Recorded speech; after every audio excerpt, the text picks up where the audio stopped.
Senta, ho sentito anche questa mattina nel Consiglio regionale, non glielo faccio sentire, Ussai, che contesta ancora i numeri, le cifre delle famose terapie intensive, le quante sono. Però, cioè, gli investimenti che Roma aveva dato disponibilità alle regioni di fare, finanziando, quindi con più terapie intensive, cioè, sarebbero stati coperti, cioè, mi segua, dopo al di là della polemica lei risponderà, tanto la conosce bene questa storia, va avanti da un po'. Allora, se anche avessimo fatto più terapie intensive, comunque ci dovevamo mettere del personale lì, quindi comunque l'avremmo distolto da altro, o sbaglio Allora, al in netto questo del fatto che ragionamento? ci avremmo dovuto mettere del personale, il personale è quello che è, però il tema è un altro, cioè il tema è se questi vogliono continuare a fare l'opposizione come se fossimo in un mondo normale.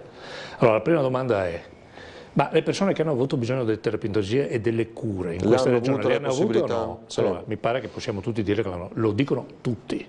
Delude profondamente, così come la sua scontata risposta. Io faccio mie le parole del sindaco Ciriani: serve un cambio di passo per la sanità pordenonese che deve essere anche un cambio di guida. Sono parole registrate ad un'intervista rilasciata a Il 13. Ma quanto sta succedendo è una sconfitta per Pordenone.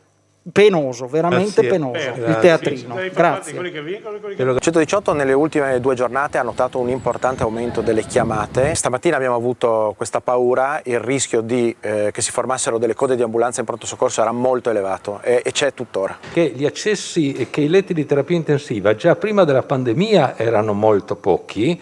Io ricordo molte volte interventi chirurgici complessi differiti perché mancava il letto di terapia intensiva. Avevamo quindi il compito, il programma di fare 55 letti di terapia intensiva, ne abbiamo fatti solo 2. Grazie.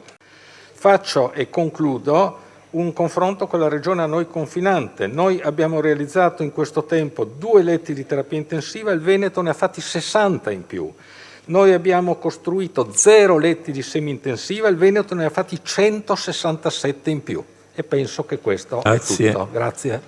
Se poi qualcuno non ha altro da fare che cercare legittimamente, intendiamoci, di fare il suo mestiere di opposizione, io dico a chi fa l'opposizione che probabilmente questi conti vediamoli un po' quando il momento è un po' più calmo. Il Friuli Venezia Giulia è stata la regione che ha subito l'eccesso di mortalità più alto nel primo trimestre del 2021, anche se i dati su marzo rappresentano ancora una stima.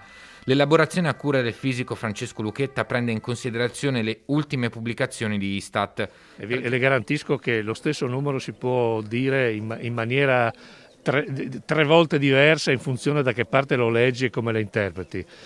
Io non credo che qui nessuno racconti storie diverse dalla verità, questa è la mia opinione e su questo continuo ad essere convinto.